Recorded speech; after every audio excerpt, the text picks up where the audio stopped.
PPP విధానంలో medical కాలేజీలకు దాదాపుగా 4 కాలేజీలకైతే కూటమి ప్రభుత్వం టెండర్లు పిలిచింది. మనందరికీ తెలిసిందే. దాంట్లో ఆదోని కాలేజీ నిర్మించడానికైతే ఒక సంస్థ అయితే ముందుకు వచ్చింది. నిన్న చంద్రబాబు గారు పీపీపీ విధానంలో వెనకడుగు వేసే ప్రసక్తే లేదు, జగన్మోహన్ రెడ్డి కొర్రీలు చేస్తున్నాడనో లేదో జగన్మోహన్ రెడ్డి అడ్డంకులు సృష్టిస్తున్నాడనో, ఇప్పుడు ఈ విధానంపై వెనక్కి వెళితే అది ప్రజలకు తీరని నష్టంగా మారుతుంది. సో జగన్మోహన్ రెడ్డి కుతంత్రాలను ప్రజల్లో బలంగా తిప్పికొట్టాలి.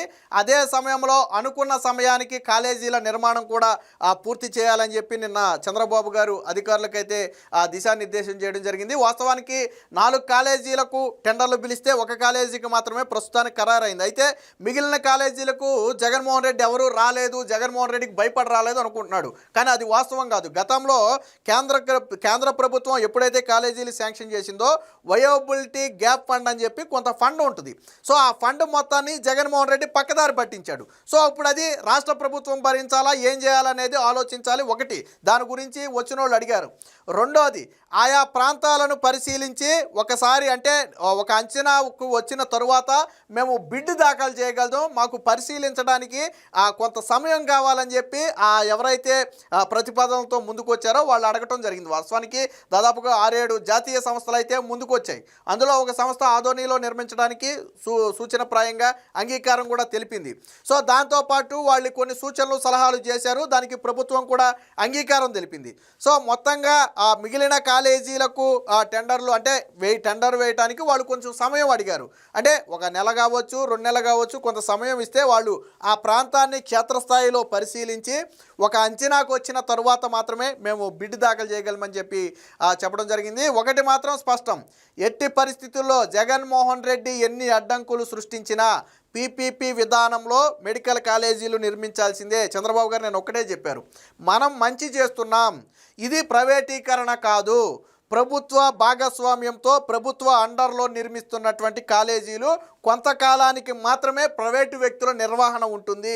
ఆ నిర్వహణ అంతా కూడా ప్రభుత్వ ఆధీనంలోనే ఉంటుంది తప్ప వాళ్ళ ఇష్టం వచ్చినట్టుగా చేయటం కుదరదు. సో మనం ఒక మంచి పని చేసేటప్పుడు ఎవరు అడ్డంకులు సృష్టించినా వెనక్కి తగ్గే అవకాశం లేదు, తగ్గకూడదని చెప్పి నిన్న చంద్రబాబు గారు అయితే చెప్పడం జరిగింది. దానికి సంబంధించిన వార్త కూడా ఒకటి వచ్చింది, ఒకసారి చూద్దాం. పీపీపీపై రాజీ లేదు, కేంద్ర మార్గదర్శకాల ప్రకారమే ఆర్థిక ఊతం, పేదలకు నాణ్యమైన వైద్యాన్ని తప్పక అందిస్తాం. ముఖ్యమంత్రి చంద్రబాబు వైద్య కళాశాల టెండర్ల ప్రక్రియ వేగవంతం చేయాలని ఆదేశం. సో ఇదే సమయంలో దుష్ప్రచారాలను తిప్పికొట్టాలని చెప్పి చంద్రబాబు గారు అయితే చెప్పడం జరిగింది. పేదలకు నాణ్యమైన వైద్య విద్యను అందించే విషయంలో రాజీ పడేది లేదని ముఖ్యమంత్రి చంద్రబాబు స్పష్టం చేశారు. దేశవ్యాప్తంగా ప్రభుత్వ ప్రైవేటు భాగస్వామ్య విధానం అమల్లో ఉందని, దీని విషయంలో వెనక్కి తగ్గాల్సిన అవసరం లేదని గుర్తు చేశారు. మన కోర్టు చెప్పింది కూడా ఇదే.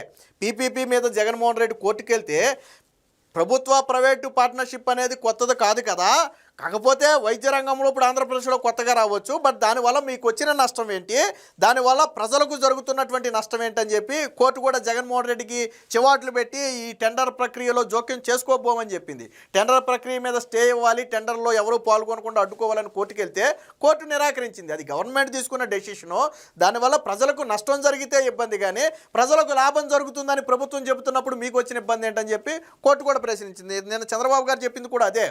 ఖచ్చితంగా పీపీపీ విధానం అనేది అన్ని ఇతర రాష్ట్రాల్లో అమల్లో ఉన్న విధానం, మన రాష్ట్రంలో కూడా వేరు రంగాల్లో అమల్లో ఉన్న విధానం. ఫర్ ఎగ్జాంపుల్ మెట్రో రైళ్లు కావచ్చు, ఇప్పుడు హైదరాబాద్ మెట్రో ఉంది, అది పూర్తిగా గవర్నమెంట్దా?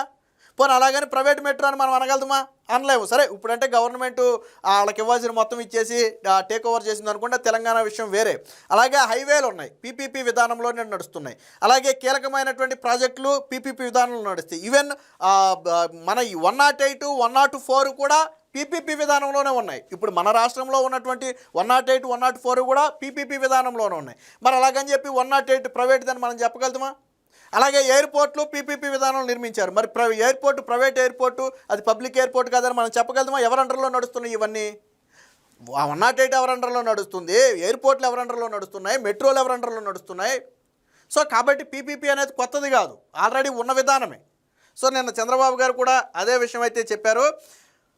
రాష్ట్రంలో పేదలకు నాణ్యమైన కార్పొరేట్ వైద్యం అందించేందుకు నిర్దేశించిన పీపీపీ విధానంలో వైద్య కళాశాలల నిర్మాణానికి టెండర్ ప్రక్రియ వేగవంతం చేయాలని ఆదేశించారు. దీనిపై దుష్ప్రచారాలను తిప్పికొట్టాలన్నారు. వైద్య ఆరోగ్య శాఖపై సచివాలయంలో నిన్న జరిగినటువంటి సమీక్షలో చంద్రబాబు గారు అయితే చెప్పారు. పీపీపీ విధానంలో చేపట్టిన వైద్య కళాశాలల నిర్మాణానికి కేంద్ర ప్రభుత్వ మార్గదర్శకాలకు అనుగుణంగా వయోబిలిటీ గ్యాప్ ఫండ్ సహా ఇతర ప్రోత్సాహకాలు ఇవ్వాలని ఆదేశించారు. వాస్తవానికి ఈ వయోబిలిటీ గ్యాప్ ఫండ్ అనేది జగన్మోహన్ రెడ్డి గారు గతం పక్కదారి పట్టించేశాడు, ఇచ్చారు. దాని పక్కదారి వేరే వేరే అవసరాలకు, పథకాలు, సంక్షేమ పథకాలకు పప్పు బెల్లాలాగా పక్కదారి పట్టించేశాడు. సరే, ఏం జరుగుతుందనేది చూడాలి. ఈ విధానంలో ఆసుపత్రులు, వైద్య కళాశాలల నిర్మాణం, మౌలిక వసతుల కల్పనపై కేంద్ర ప్రభుత్వ సూచనలు, మార్గదర్శకాలను ముఖ్యమంత్రికి అధికారులు అయితే వివరించారు. సామాజిక ఆరోగ్య రంగానికి ప్రత్యేక ప్రాధాన్యతనిస్తూ పీపీపీ ప్రాజెక్టులకు మద్దతు ఇవ్వాలన్న ఉద్దేశంతో VGF కింద 60% ఆర్థిక చేయూతను కూడా అందించాలని చెప్పి సూచించినట్టు తెలిసింది. దీనికి సంబంధించిన మరొక వార్త కూడా చూద్దాం. ఈ VGF ఏదైతే ఉందో కేంద్ర రాష్ట్ర ప్రభుత్వాలు చెరొక 30 భరించాలని కేంద్రం సూచించిందని చెప్పారు. VGF ద్వారా అరుణాచల్ ప్రదేశ్, జార్ఖండ్, ఉత్తరప్రదేశ్ లాంటి రాష్ట్రాల్లో ఆసుపత్రులు, వైద్య కళాశాలలు నిర్మించేందుకు ఆర్థిక వ్యవహారాల విభాగం ఇప్పటికే అనుమతులు ఇచ్చిందనే అంశాన్ని కూడా గుర్తు చేశారు. సో ఈ VGF అనేది కేంద్ర రాష్ట్ర ప్రభుత్వాలు చెరో 30% భరించాలి. బట్ ఆల్రెడీ ఇతర రాష్ట్రాల్లో దానికి అనుమతులు కూడా ఇచ్చారని చెప్పి గుర్తు చేశారు. ఆరోగ్య మౌలిక వసతుల అభివృద్ధికి కేంద్రం పీపీపీ విధానాన్ని ప్రోత్సహిస్తుందని చెప్పారు. ఇక టెండర్ల ప్రక్రియ ప్రభుత్వం తొలి విడతగా ఆదోని, మదనపల్లె, మార్కాపురం, పులివెందుల వైద్య కళాశాలలకు ఆహ్వానించిన టెండర్ల తాజా పరిస్థితిని అధికారులు ముఖ్యమంత్రి వివరించారు. 4 వైద్య కళాశాలల నిర్మాణానికి సెప్టెంబర్ 18న టెండర్లు పిలిస్తే 2 ప్రీ బిడ్ సమావేశాల్లో మొత్తం 6 జాతీయ, అంతర్జాతీయ సంస్థలు పాల్గొన్నాయి. చాలామంది పాల్గొనలేదు అనుకుంటున్నారు. 6 అయితే కొందరు బిడ్డర్లు ప్రాజెక్టు స్థలాన్ని సందర్శించి పరిస్థితులను అంచనా వేసుకునేందుకు కొంత సమయం కావాలని అడిగారు. సో మిగతా వాటికి ఎందుకు ఇంకా టెండర్లు రాలేదు అంటే ఆయా ప్రాంతాలను ఒకసారి మేము పరిశీలించి ఒక అంచనాకు వచ్చిన తర్వాత మేము టెండర్లో పాల్గొంటామని చెప్పి వాళ్ళు కొంత సమయం కావాలని కోరారు. 4 సంస్థలు మరింత సమాచారం అంటే ప్రభుత్వం నుంచి కొంత అదనపు సమాచారాన్ని కూడా ప్రభుత్వం నుంచి అడిగినట్టుగా చెప్పారు. ప్రతి ప్రాజెక్టు గరిష్టంగా 50 ఎకరాలు కేటాయింపు, ఆకృతి వివరాలు తదితర అంశాలపై చేసిన ప్రతిపాదనలకు ప్రభుత్వం సుముఖత వ్యక్తం చేసిందంటే ఏదైతే ఈ బిడ్డింగ్లో పాల్గొనే కంపెనీలు ఉన్నాయో వాటి మినిమంగా 50 ఎకరాలతో పాటు కొన్ని చేంజెస్ అయితే ప్రభుత్వానికి సూచించింది. సో వాటికి కూడా మేము ఆమోదం తెలిపామని చెప్పారు. ఇక NMC నిబంధనల మేరకు భూమిని సమర్థంగా వినియోగించుకునేలా డిజైన్లు రూపొందించుకునే స్వేచ్ఛ ఇవ్వాలని, కన్సాల్టియం సభ్యుల సంఖ్యను 2 నుంచి 3కు పెంచాలని బిడ్డర్లు కోరితే అంగీకరించారు. సో అంటే అదనంగా NMC నిబంధనల మేరకే భూమిని సమర్థవంతంగా వినియోగించుకోవడం కోసం దాని డిజైన్ మేము చేసుకుంటాం. సో దానికి మాకు సొంతగా అవకాశం కల్పించండి అని కోరారు. ఒకటి. రెండోది, ఈ కన్సాల్టియం సభ్యులనే 2 సభ్యులుగా ఉన్న సంఖ్యను 3కి పెంచాలని చెప్పి ఈ బిడ్డర్లు కోరారు. దానికి కూడా గవర్నమెంట్ సైడ్ నుంచి అంగీకారం తెలిపారు.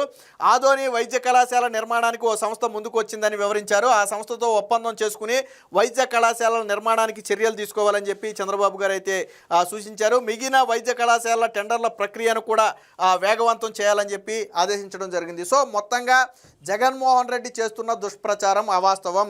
మిగిలిన కాలేజీలకు కూడా త్వరలోనే టెండర్లు రాబోతున్నాయి. వాళ్ళు అడిగినటువంటి మార్పులు చేర్పులకు అనుగుణంగా ప్రభుత్వం వారికి మరికొంత సమయం ఇచ్చింది.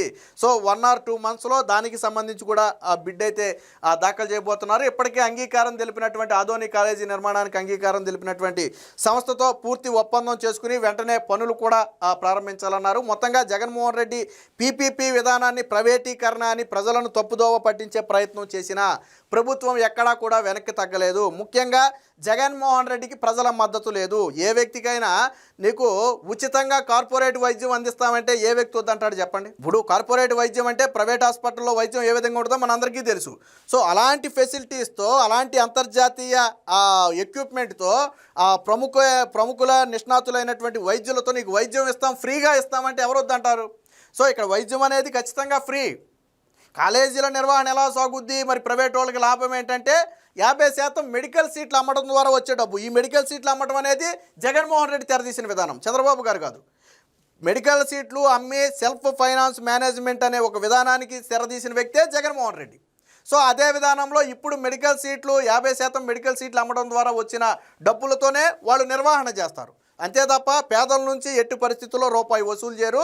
ప్రతిదీ కూడా గవర్నమెంట్ నిర్ణయించిన ధర ప్రకారమే ఉంటుంది. 100% ఓపీ ఫ్రీ ఉంటుంది. మీకు ప్రైవేట్ హాస్పిటల్కి వెళ్తే ఓపీ ఫ్రీ ఇస్తాడా?